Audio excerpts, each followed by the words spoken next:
Hello guys, ngayong araw i-discuss natin yung realistic way talaga kung paano gamitin yung EQ. So, for me personally, yung EQing sa akin, sobrang dali na lang niya. Hindi ko na siya masyadong ina-analyze talaga.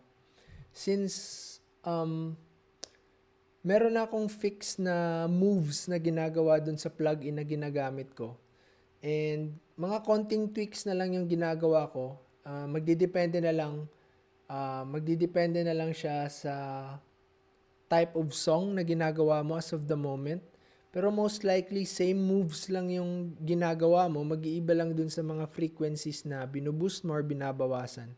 So, ang EQ rin, mag-iiba siya per song. So, hindi siya fixed talaga. So, ang EQ, most likely, ang gagamitin mo talaga is yung tenga mo. So, hindi ka magbe-base sa mga numbers. Wala kang hinihit na numbers every time. So, talagang discretion ng tenga mo yung gagawin talaga. So, gawin natin siya dito sa song ko. Dito sa verse part. So, i-EQ natin siya from scratch. Hindi ko natatanggalin yung mga ibang plugins na ginamit ko dito. So, mag-focus lang tayo sa EQ. So, gagamitin ko is parametric EQ. Since karamihan sa inyo ay ito yung ginagamit. So, pakinggan muna natin siya. Wala pa akong ginawa dito sa EQ. So, ganito yung tunog niya as of the moment. Yung mga pangako mo sa akin na ako lang ang hahalikan mo. Ngayon na nga nakapatungan na sa ibang alam mo, hindi ko alam to. Paano pa ba umatras ko nakabaon na puso ko sa'yo, paano? So, yan. Okay na siya as of the moment, pero pwede pa siyang ma-improve with the use of EQ. So, ayan. I-add ko na lang din, most likely ang EQ ay yung EQ comes after yung auto-tune natin. So, makikita nyo dito sa vocal chain ko, first is yung auto-tune, tapos next is yung EQ. Pwede rin compressor, pero for me, mas madalas na second plugin ko is EQ. Yan. Gusto ko lang i-add yun. So, first, ito, automatic na to. Feel ko hindi lang ako gumagawa nito kahit yung iba. Automatic na high pass ka dito sa low frequency. So, yan. High pass. Automatic na yan. For me at least, ganito na yung ginagawa ko. Tapos, ang next step mo dyan is, i-move mo sa right to, yung number 1, hanggang sa feel mo na nabawasan mo yung low frequency, pero hindi naman masyadong ninipis yung vocals natin. Iti-take consideration mo rin yung beat mo dyan. So, since for me, nasa rap ako and R&B, so, most likely, yung beat ko is may 808, may kick, may bass. So, yung mga frequency na yun ay nasa low end, di ba? So, dapat yung vocals mo ay hindi magka-clash doon. So, yung ginagawa natin dito na high pass, ito yung move na yun na hindi siya make sure natin na hindi siya magka-clash doon sa beat, sa mga low frequency na beat. So, ayun nga, mag-high pass tayo. So, unti-unti natin siyang i-move habang pinapakinggan natin. Yung mga pangako mo sa akin na ako lang ang hahalikan mo. Ngayon na nga nakapatungan na sa ibang alam mo, hindi ko alam to. Yan. So, yan. Ayan, feel ko healthy na yung pagkakakat ko dito. Hindi naman masyadong manipis yung vocals natin, pero nabawasan natin yung mga low frequencies. So, yan. Sobrang bilis lang niya. So, ayan. Ginamit ko lang yung tenga ko, basically. So, for me personally, ginagamit ko bawat numbers dito. Wala lang, para hindi lang siya sayang. So, ang next kong ginagawa, itong number 3 na to. So, next natin gagawa is, mag-gain reduction tayo between, let's just say, 200 to 500 Hz. So, itong number 3, nasa 294 Hz siya ngayon.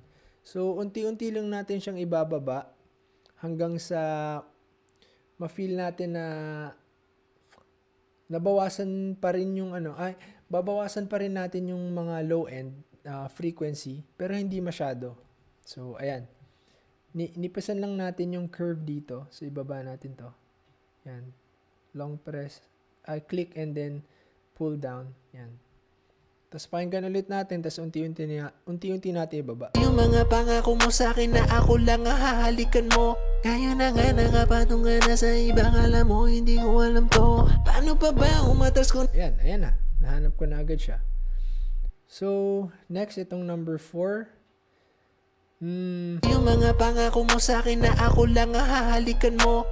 Try natin mag-sweeping, guys. Ito yung isang technique ng paghahanap ng pangit na frequency. Tapos, i-gain reduction mo siya. So, nipisan lang ulit natin yung curve. Yan, tapos itaas natin yung 4. Yan, nipisan pa natin yung curve. Yan. Sweeping, so meaning magsisweep ka from left to right, hanapin mo yung frequency na pangit, tapos ibababa mo. Yun.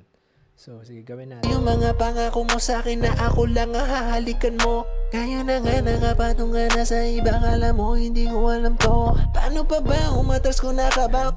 So, ibaba natin. Yung mga pangako mo sa akin na ako lang ang hahalikan mo. Ngayon na nga nakapatungan na sa ibang alam mo, hindi ko alam to. Paano pa ba umatras ko nakabaw na puso ko sa'yo, paano gawin kung mawala?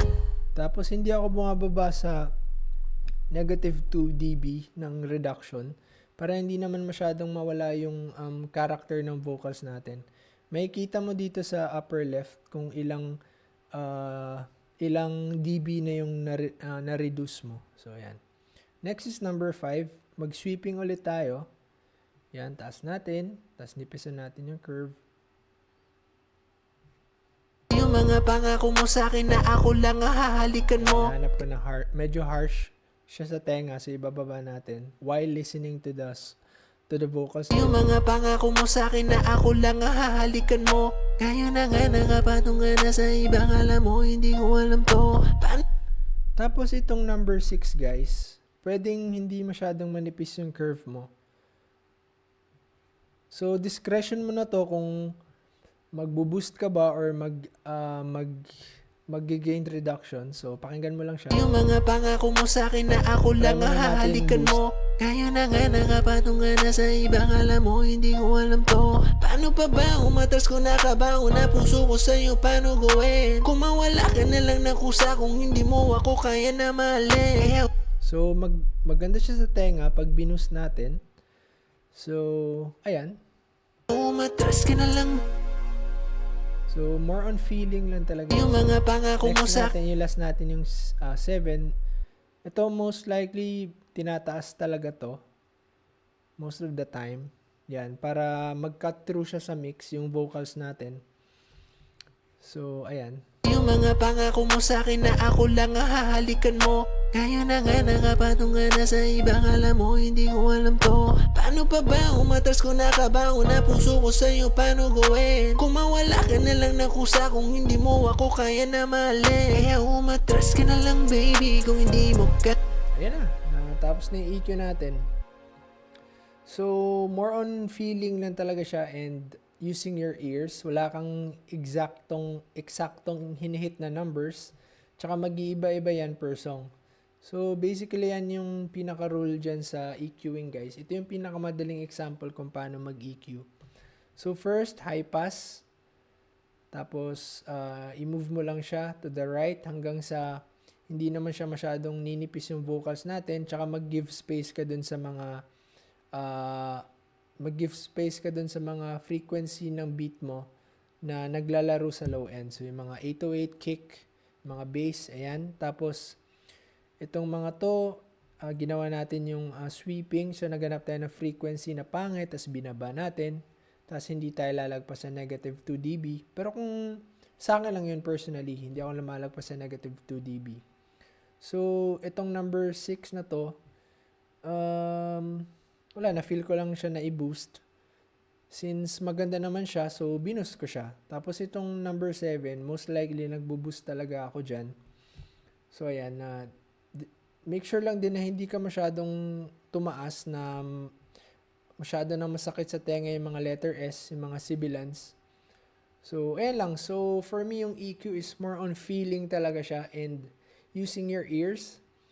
Hindi siya dapat mahirap eh. Feel ko madali lang talaga dapat yung EQing since na ginagamit mo lang talaga yung ano mo, yung discretion mo.